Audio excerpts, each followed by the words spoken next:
Hi, everybody. Paul McAneny here. And Suzanne Skillen, and back again. We hope you're enjoying our podcast. We're certainly enjoying thinking about the things we can share with you from our incredible lives. And one of the things we really wanted to talk about today was something that's become incredibly trendy, a very trendy word, but we've probably been doing it for years, is biohacking. Who knows what biohacking is? Yeah. Any ideas? Any thoughts? So I looked up what it says on Dr. Google, and they say it's biohacking is do-it-yourself biology. Make small incremental diet or lifestyle changes for your health and well-being. I also believe that it's utilizing your body's natural resources to help detoxify, to help with longevity, to help for your all over well-being. So it's basically when you take control of what's going on with your diet, your nutrition, your well-being, your thoughts, your physical well-being, your mental health, all these things, and it's actually taking control and looking at what you actually need. So what do you do? Would you think is one of the main things that you do that people would call biohacking now?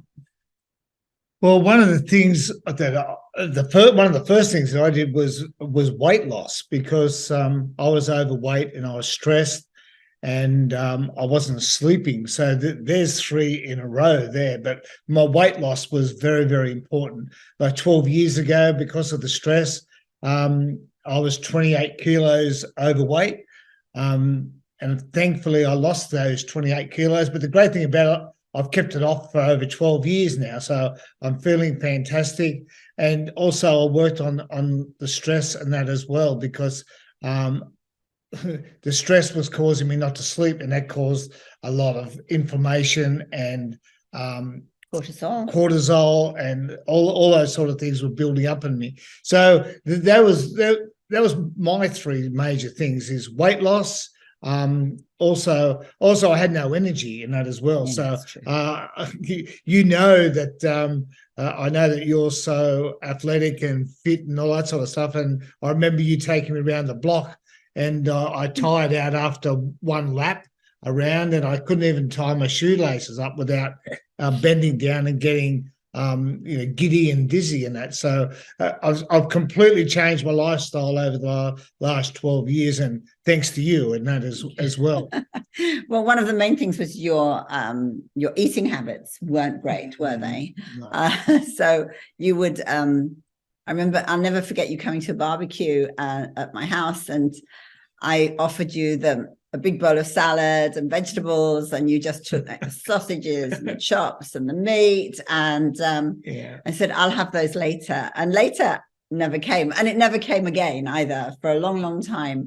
But then once we started to create a more alkaline diet, because it took you into the alkaline corridor, you started actually to thrive and search for things that were good for you. Because when I was stressed out, one of the first things that I was going to was, well, obviously I was always having a couple of beers and all that sort of stuff, especially when I was stressed out. But also I was also going for the chocolates and also the biscuits. So that was and even sometimes you saw me at 10 o'clock at night, I'd be hoeing into some ice cream. So I've changed all those habits thanks to you, but I'm feeling so much healthier and so much better now because of the things that I'm doing now. And I think it's so interesting when we're going through a time of stress, which we were at that time. That's when Paul put on all this huge amount of weight because of all the stress and the worry. Instead of thinking about how can I get healthier and take care of myself, you were going in the other direction, which I would think 99% of the population do that. Yep. It's like, okay, now I'm not feeling well, but I don't have time to meditate. I'm so exhausted. I don't have time to exercise. I can't be bothered to cook. I'm just going to throw something together. So people start to eat badly as well. So not eating well, you're not taking care of yourself. And it's like a downward spiral. Down we go, because our thoughts and our gut are so, they say the gut is the second brain. So I think it could even be the first brain sometimes, because it really has everything to do with how you're feeling, how you're living, your energy levels. If your gut's out of sort, everything's out of sort. So, I did have a small gut. Well, When? when at the time I had a large stomach, I couldn't even see my toes, and I was really and. You said that I was pregnant, but With triplets. with triplets, you know. So, but my stomach was, and that's the bad fat. It was the visceral fat, and that's what you told me. And so that's one of the things I have worked on, and I feel a lot better, and that because I've lost that now. And you know, it just caused so much stress in the whole lot because I was unhealthy, and I just, as I said, I couldn't walk around the block before, but now I'm feeling fantastic. I go to the gym 4 times a week. I'm boxing. I do 12 3-minute rounds on the bag. Obviously, nobody's hitting me back, so which is a good thing because I don't think I'd last that long. But 12 3-minute rounds on the bag is really the trainers at the club say most people wouldn't be able to do that, and I'm now just going 72, but I feel absolutely fantastic and energized with what we did just by losing the weight, but also having positive thoughts and that as well. So, I go down to the gym, I swim, 40 to 50 laps in the pool, and then I jump in the steam room and the sauna. So that's all part of the biohacking, and that's what I love. I love just sitting in the sauna and the steam room, and just that's my relaxation, peaceful place. So I do a bit of meditation in there as well. So that's been amazing for me. But you've also forgotten something very important: how we start our day every morning. Oh, we'll start our day. For an hour. Yeah, we'll Qigong. We do an hour of Qigong every morning, which is exercise and energy, like with martial arts movements.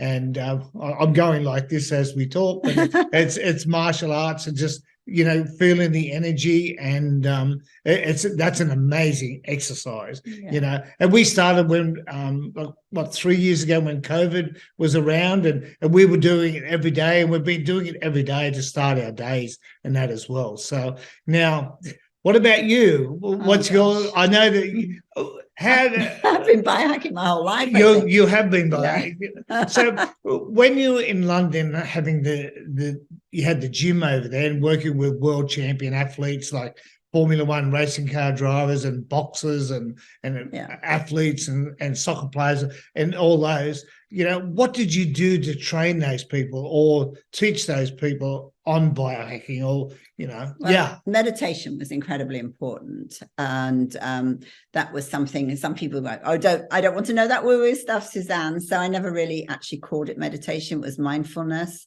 and just being conscious of your thoughts. Definitely setting goals, particularly with athletes. It's so important. And I actually saw it work. The people who set goals for a race, or particularly with Formula One, and they had them written down, were the ones that won. They could show me what they'd written, and I know it works. So I'd seen it. I've been really lucky to be around so many top class athletes and people in all walks of life, individuals who have really reached the top in their careers. So I knew that mindfulness was important, and I practiced it myself. I've always practiced it. And in fact, when life becomes tough is when I triple my meditation time. I triple the time I'm really in my own thoughts. I find I become very creative when I have that quiet time. I'm not a person that you're the Energizer Bunny of the two of us. I'm not. I like to be peaceful. I like to really think about, just have time to really go into my own space. Wow. And that's what Qigong has done for you. It really has quietened your thoughts. Just on that, I love your saying that. I've heard you say it many times, and many of your clients and people slow down to speed up. That's very true. And not many people do that. A lot of people think they have to speed up. And I think it's interesting, having been a Pilates practitioner before it became popular. I was very lucky to learn from a direct descendant of Joseph Pilates' teachings. he didn't have any children, but he had taught a certain number of teachers himself. I was lucky to learn with one of those amazing teachers in London. And the whole thing with teaching Pilates is mindfulness. And really, I find men very difficult to teach sometimes, particularly men who are on the go, for them to stop, particularly on a reformer where the springs and the lighter the springs, actually the more challenging the exercise. But men would say, put on more springs and work it harder. It's not like that. It was actually the concentration and the control comes from working slowly and with control. I'm just thinking, how would you like to train me? Oh, I would.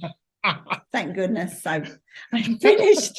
Well, I was still training when I met you, but I never took you into a class. No. But biohacking, just to get back to biohacking, I was lucky learning ballet from being a little girl, from learning how to control my thoughts, and then, of course, Pilates. And Pilates was an incredible study because it's actually quite primal. And I often would find when I was teaching people, it would bring up a lot of emotion for people. And just because for the first time for months, they would lie on the floor and breathe correctly, or lie on a piece of machinery, or sit on the barrel and reach back, and their hearts would open up. And they hadn't done that. Sometimes months, not just months, years, sometimes never. And I always found it a real honor to teach people and for them to really open up their hearts and their feelings and their emotions. Biohacking is something I really love. Infrared saunas, as you know. I've been injured for a few years. I've had a foot injury that's been very challenging. And I find that the lights really work for me. I also use a red light and a blue light on my face. I've got a little machine, just go up and down. And I use it as well. You do, because we can't have one of us looking better than the other. And you've got amazing skin. I don't think you really need it, but still. The other thing is you love the steam room. The steam room, yeah. That is something that you love. I like to stretch. I think it's really important that your body is stretched. And I notice if I don't stretch that I get cramps. I don't feel right. So again, it's listening to your own body and what it needs is really, really important. Taking the right vitamins for your body. As a woman, I've always tested from when I went into pre-menopause, to check on my blood levels, my hormonal levels. I listen to my body, what it needs. If I'm tired, there is no way I'm going to go for a run or push myself. And particularly because intermittent fasting has been part of our lives for so long. Yeah. And before I even met you, I'd been living in Asia, so I'd done some really, really weird cleanses. But I knew that cleansing was good for the body. I had seen the results. I felt the results in myself. So I've done a lot of talk to me about cleansing. I know a lot about cleansing. Also know a lot about diets and how not to eat. I've learned that over time. But of course, being an ex-student of ballet and then a ballet dancer, I struggled all the time. I had real body dysmorphia. For a while, I had bulimia. I would eat and eat and eat and then be really unwell. But I was never happy with myself. And I remember standing in class and just pinching my waist. And at the time I was like 7 stone, which is tiny. I don't know what that is in kilos, but it's a lot less than I am now. I do know that because I've got some old clothes and I think I can get him one leg would fit in the whole pair of pants. These days I was really, really small, obsessed with my weight. And I did cabbage and soup diets and cayenne pepper and boiled egg diets. You talk about the diets. I've done them, all of them. And the Atkins diet, and really messed up my metabolism through constantly really watching what I was eating, starving myself. And then when I was 11, you know what happened. I was at ballet school, prepubescent, put on a bit of, as little girls do, put on a little bit of weight. And I was sent to a Harley Street doctor by the school And this doctor was very, very famous. In fact, Elizabeth Taylor was in the waiting room when I went there. And he put us on these tablets that we had to take. We weren't allowed to drink more than 3 small glasses of water a day. We were allowed to suck on jelly babies and gumdrops. I don't know if they have those in Australia, but we used to have a fruit that's full of sugar, a little fruit sweet. I don't eat any of those things now, obviously. And we could have meat, just like sliced meat, sliced tongue. Still can't even bear the thought of it. Sliced ham, all these things. And I remember just buying it. We'd eat that. Very few vegetables. No fruit. Wow. And being a ballet dancer, how long did you train each day for? Oh, well, I'm at ballet school when this happened. So we had classes before education because we were squashing education in, obviously, during the day. So we would start the first class at about 8 to 9:30, then go over to the school. And the classes are hard. I don't know if anybody's watched or been in a ballet class. They're pretty tough. Have a quick shower, go over to the school, do our education, and then we would have a lunch. We would have a little sleep where we had a little rest, and then in the afternoon squash in all our other education, and then after that from about 4:35 we would sometimes be at the school till 8. Wow. And not allowed to drink, suck on these jelly beans, and tablets. We had to take these tablets. I think they were every morning. I just did what the school told me, but I didn't realize I was on amphetamines. So I would get into bed at night and go like this and shake, and my body wouldn't relax.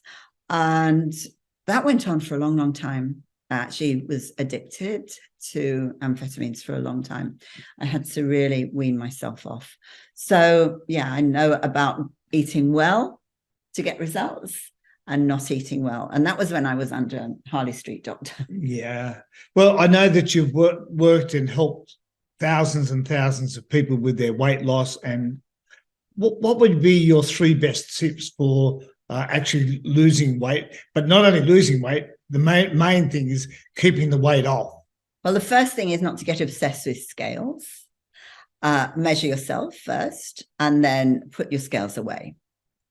Because the scales, and I'm sure you've done this, you stand on the scales in the morning and you won weight. And then if you went on 2 hours later, you can be 3 kilos more. It's just crazy. And it depends on the day. It depends what's happening with your hormones, how you're fluctuating with what you're eating, how much you've been drinking. All those things have an effect. So one of my first things, don't trust the scales. Trust your tape measure. Because as you change, as your body shape changes, particularly if you're starting to exercise for the first time, going out for walks, your body will start to change its composition. So that's really important. Drink lots and lots and lots of water is really important. Not tap water. If you've got a filter, just really pure water, make that your main drink. A lot of people don't do that. And make sure that you're not hungry and starving. Just eat when you really feel like you need to eat, and stop and think about if you need more food. That's the other thing. A lot of people think they can just go on eating, and sometimes it's, no, I'm actually not hungry anymore. You're absolutely satisfied, but it's a thing.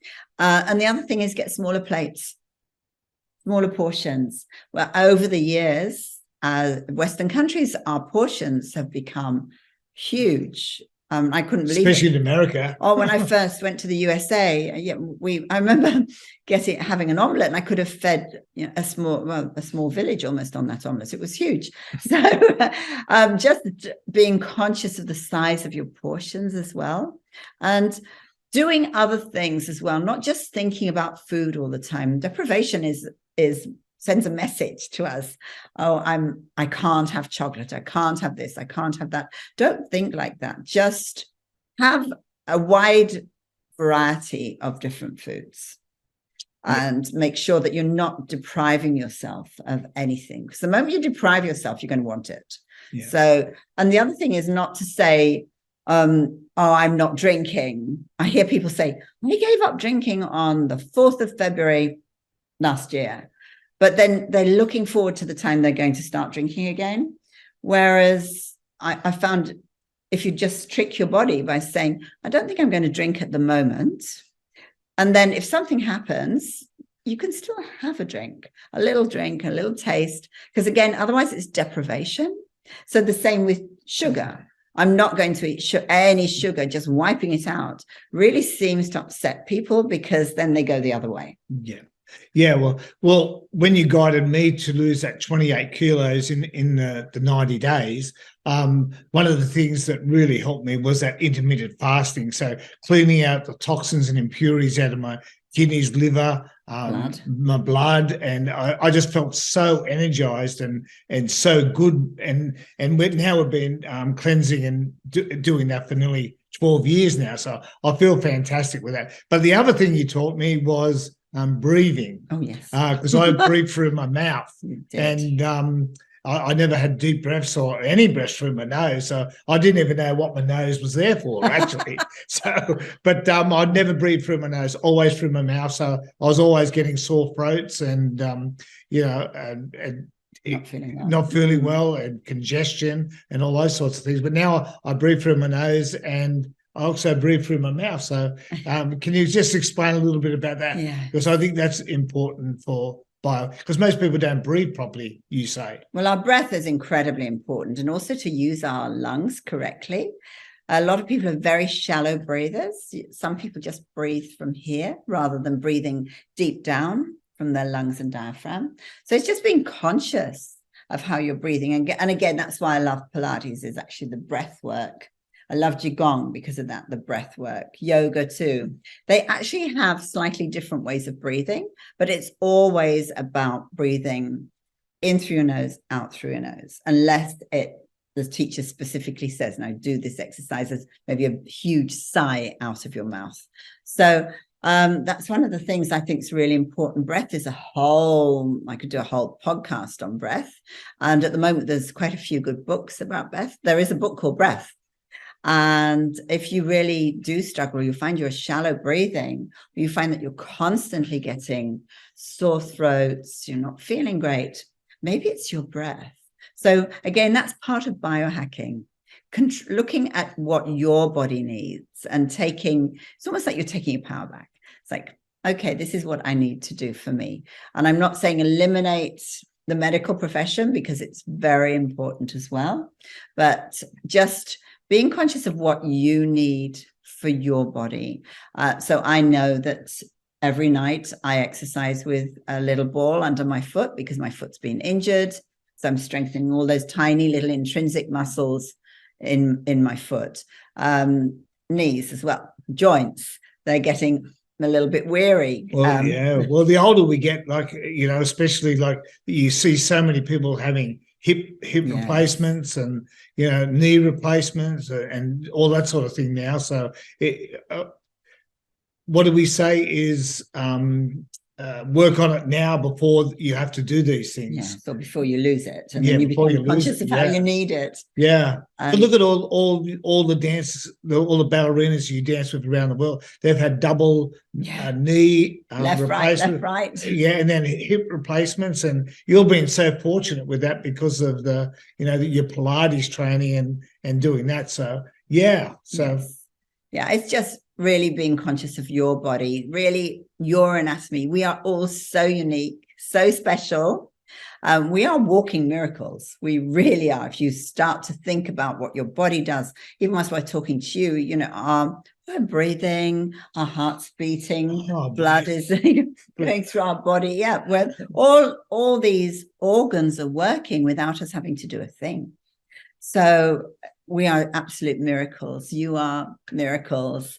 And I'm excited about biohacking. I think it's wonderful that it's becoming mainstream. I think it's really, really exciting. Ice baths are a thing now, really huge. Everybody I know is having ice baths and jumping into ice baths. And so it's so good for the circulation. It's so good for healing. At a cellular level, we need to really heal our bodies.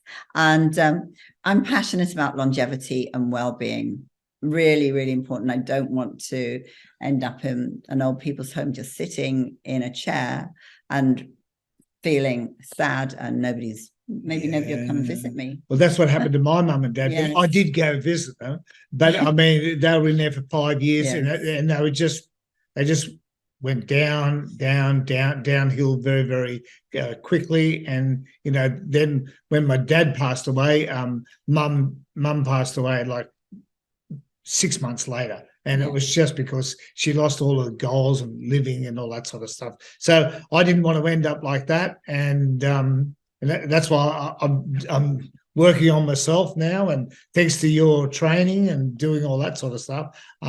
So I'll give you the last word.